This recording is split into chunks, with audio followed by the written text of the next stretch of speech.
Thin coats are back, baby.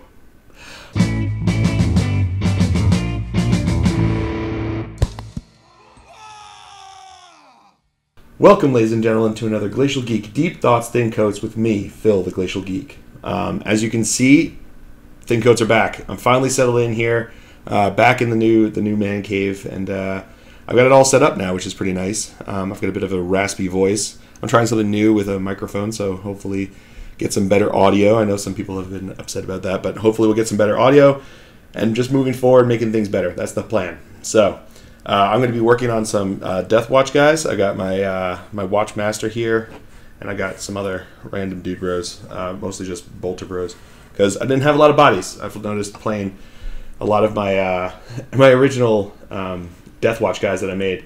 I got excited about all the special weapons that they could take, but they're very expensive. So I needed some regular guys with bolters that could just, you know, even at 19 points, they're still expensive, but they're a lot cheaper than 49 points for a guy with with a frag cannon. So I needed some more bodies to flesh out my force and flesh out what I had going for me, and hopefully they'll help with that. So that's what we're going to be working on.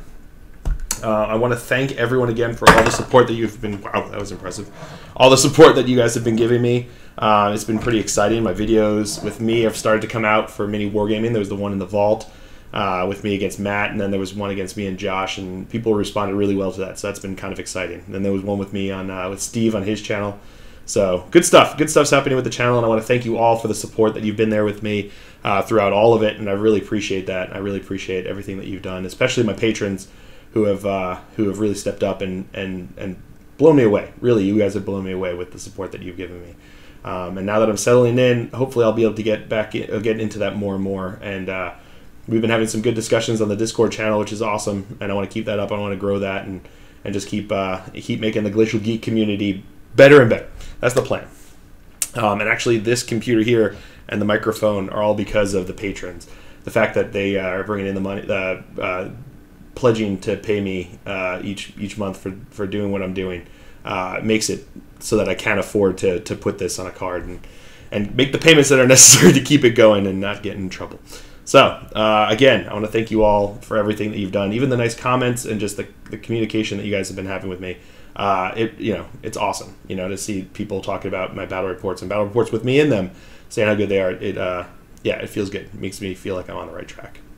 So today's topic that we are going to be talking about today is going to be about the codexes, and are the codexes becoming too strong?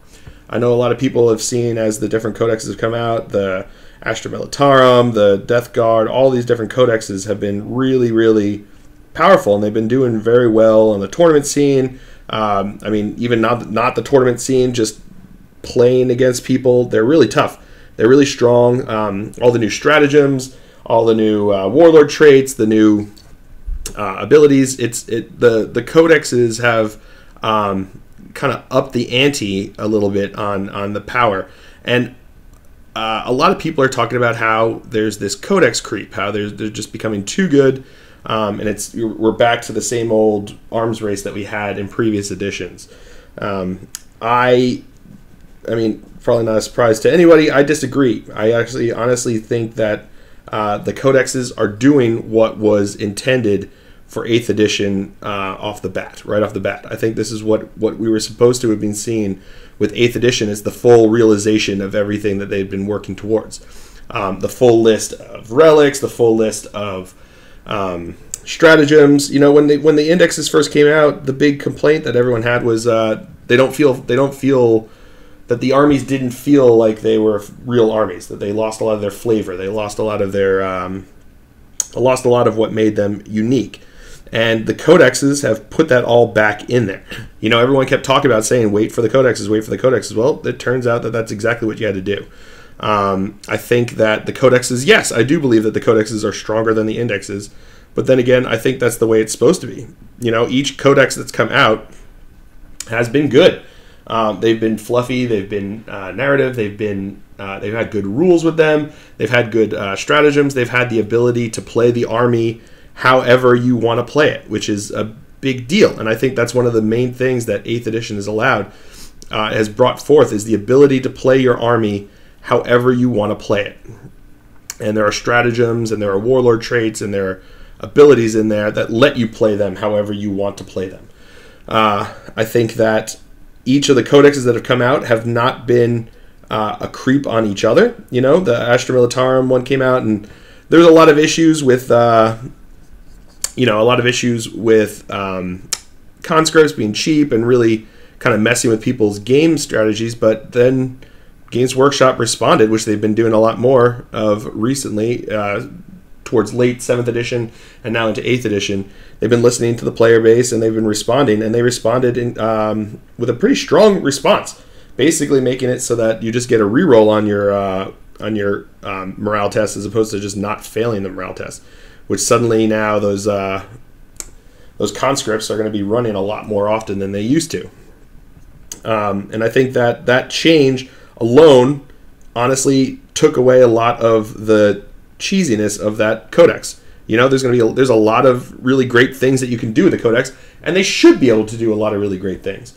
I think that conscripts still serve a role because they're super cheap, and they're really good at forming a bubble around your more important units, so that you can't get, I in particular can't get that early charge off, that you become, isolate your important models. And that's what they were there for originally. That's what they've always been there for, is to act as bubble wrap for your more important units. And now that's exactly what they're going to do.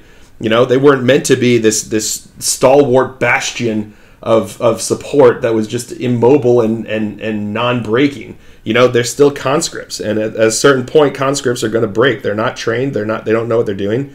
And if you leave a conscript, regular guardsmen, maybe we could figure something out with that. But conscripts, if they were left with imminent death at the hands of a horde of gene stealers, or getting shot in the head with a bolt gun, I think they'd probably take the bolt to the head.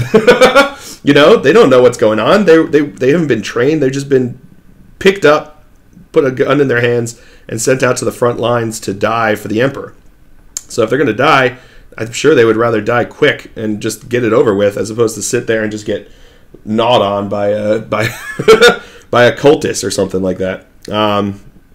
So I think that the changes that they made show that they're listening to what's going on, and they're making an emphasis to make sure that that we don't get the type of imbalance that we had a lot of in some previous editions. It shows that they're listening to what's going on, and that they want to make sure that they get it right. And because of that, it gives me hope for the other codexes coming out. Every codex has been strong, and every codex, in my opinion, I think the codexes were the ones that were meant to be played against each other. You're not meant to be playing codex against index. That's only the beginning. That's only what's going to happen here. And once all the codexes come out, those indexes are no longer going to be played against codexes. You're going to have codex against codex. Everyone will have their stratagems. Everyone will have their traits. Everyone will have their flavor back into their army with the different abilities. So, like the regimental abilities or the chapter tactics, things like that. I think that what we're going to see is we're going to see an entire we're going to see everybody getting those, and as everyone gets them, they're all going to be strong. And I think there are certain regiments, certain chapters that are stronger than others, certain stratagems that are stronger than others. But the fact is, every army that's had a codex so far has them. And every army that has a codex so far has strong ones. So it's not like anyone's getting left behind. No one is worse the wear for having their codex. And every single army that I've faced that has the codex has been brutal. They've been awesome. I've faced against Astra Militarum with their codex. I've faced against Admech with their codex, Grey Knights with the codex, everybody with their codex. And the fact is, they're all good. And the fact that they're all good means that it's not a creep. What it is this is the power level that 8th edition is meant to have. And once everyone has their codexes, everyone's going to be at that power level, and it'll be back to a level playing field that we had when the indexes came out, because the indexes had a certain power level, and I think that what you're going to have is everyone else is going to reach it once they get their codex. So, I don't think they're broken. I don't think, honestly, I've not run into anything that is absolutely broken. I've run into things that are very good, but you pay a lot of points for them. You know, things like Malefic Lords, I imagine they're going to get FAQ'd. I imagine they're going to be taken care of. You know, when you hear who was the guy from Forge World, when he was on the stream, he said he understood that they weren't happy with the way things were going. And I think that we're probably going to see in the next 6 months or so, we'll probably see a big FAQ come out for the indexes, or they're revamping it. So they might be just coming out with like their official book, sort of like their version of the codexes. So, which will have all the final rules and they'll have everything there so that it'll take care of a lot of the things. And, you know, that's the reason that I feel confident about this. You know, I know there are a lot of people out there who think I'm just a Pollyanna when it comes to a lot of this, but they've responded every single time that there's been something that's caused strife in the community. You know, you had the issue where people were just running only Storm Ravens, and everyone complained, so they came in and, you know, they gave the nerf hammer. I don't think they nerf hammered. I think they just fairly balanced out the way that flyers should be used. Then they also came in when they had the issue with Gene Stealers, that they were too expensive to play at first, so they put down the points. Then they were too cheap because everyone was playing them, so they brought them up to a happy medium that you see people playing well-balanced Gene Stealer cult armies. The fact that each time that they've come out with certain things that have been very game-changing, sort of like when they changed grinding advance in the Codex for the Astra Militarum, they've come out and they've given that rule to all the other Lehman Russes in the game, so that it's not just so that things aren't getting left behind. What this means to me is that they're listening, that they're seeing what's going on, and that they're trying to make it so that this game and this release works for everybody, and that once that everyone's on their mind when they're trying to do this. And in so doing means that it gives me hope for what's going to be coming with the index, with the rest of the codexes, because the rest of the codexes so far, like I said, have been good, but they haven't been broken, and they haven't had made it impossible to play against. And each of the codexes balance out very well against each other. They play well against each other. You know, you might have an uphill struggle if you're playing as Dark Angels, as the case may be, against a Codex Space Marine army, because they've got different point values, they've got some changes, they've got more stratagems, they've got more abilities to more flexibility and more ability to do what they're supposed to be doing, which is the way it's supposed to be and the way it will be once the Dark Angels get their Codex. But yeah, right now the Space Marines have the leg up on that because of that, but only because they happen to come out first, not because of their Codex being broken, but just because they have a Codex full stop. You know, I think that's the issue, is that it's not a matter of being broken or not. It's just a matter of the codexes being much better than the indexes, which is, I would hope they would be. You know what I mean? Once you come out here, I would hope that the basic rules aren't better than the fully fleshed out rules with the full realization of what 8th edition really can be. Because that's what this is all about. That's what coming out with these codexes is about, is fully realizing what 8th edition was really meant to be, the way it was really meant to be played. So when you're looking at those armies and you're looking at the Death Guard, you're looking at the Codex Space Marines, you're looking at the AdMech, you're looking at the Grey Knights, you're looking at with Eldar coming out this weekend. When you look at those and you see how those armies are and you see how those armies play, that's the way that I think 8th edition was really meant to be played. That's the way the 8th edition was really meant to be handled. And because of that, they're coming out with it. You know, as they've come out with the different codexes, I haven't heard a single person really complain, at least legitimately, that the new codex that they just got wasn't good. You know what I mean? There may be things that you wish other ones had, but every single person's been happy with their codex. You know, so Dark Angels, Grey Knights are really happy the fact that they've got Grandmasters in Dread Knight armor. You know, the fact that Call works really well with all of his dude bros now, with the new canicles and whatnot.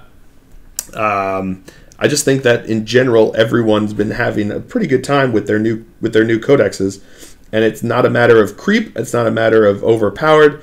It's just a matter of that's the way it is supposed to be. That's the way the game is supposed to be played. That's the way 8th edition is meant to be. And we're getting in there, you know. The fact is, they can't come out with all the codexes all at once. It's a lot of work that goes into it. putting that to make it right. You know what I mean? They could come out with all the indexes at the same time because they just got the basic rules. And, you know, there's a lot of people that complain about it. And that's what happens when you have to rush things, is that, you know, you're going to have issues with it. So they're doing it right with the codexes, and they're coming out with them one by one. And we'll all have them by the end. They said, what, within a year, I think it was? So by this time, you know, by this time next year, everyone will have a codex, and we'll see how everything's going. And, you know, if it starts coming out and becomes a codex that doesn't work, or becomes a codex that's super strong in the meantime, I can revisit this. But so far, the complaints that I'm hearing are more, my index doesn't hold up against your codex. And yeah, I don't think it should. You know what I mean? I don't think it would. And to be fair, I think I've had all my armies, everything that I run is an index army right now. I've got no codexes out. And I haven't felt completely blown out of the water by any of the codexes. You know, they're strong, and there's a lot to deal with, you know, when you've got tanks that are double shooting at you. Now I've got that too, which is pretty sweet. But, you know, when you've got double shooting, or all of a sudden they pull out a stratagem and they're shooting my deep strikers coming out behind them, you know, yeah, that becomes tough. It becomes tough to deal with. And because I don't have the answers. I don't have the tools to respond to it. You know, every single time I've run, my Warlord has always just had the 6-up ignoring wounds, because it's way better than the other two for me. And I don't see any reason to, you know, run anything else. But other people have choices. You have different things that your Warlords can do. Getting back stratagem points as you spend them, it's pretty sweet. The longer you have those command points, especially when you roll ones like I do, having more of them is always a good thing. So, but yeah, I noticed that, you know, it's a little bit of an uphill struggle sometimes facing my index army against their codex army, but that doesn't mean that I don't feel like it's broken. I still feel like I'm always in the game. I still feel like I have a chance, regardless of what list they bring across the table for me. I just know that I'm going to have a harder time because I don't have the same answers that they do. But I also don't have a codex, you know, and that's what it comes down to. So I think if you balance it out, codexes, yes, are stronger than the indexes, hands down. I really do think so. But at the same time, everyone's going to get a codex. And if you look at all the codexes compared to each other, they're all good. They're just all good. There's no bad codexes out there. Nobody has a bad codex. And I think that's the important part that you have to concentrate on and pay attention to, is the fact that there are no bad codexes, because that's what you have to compare to.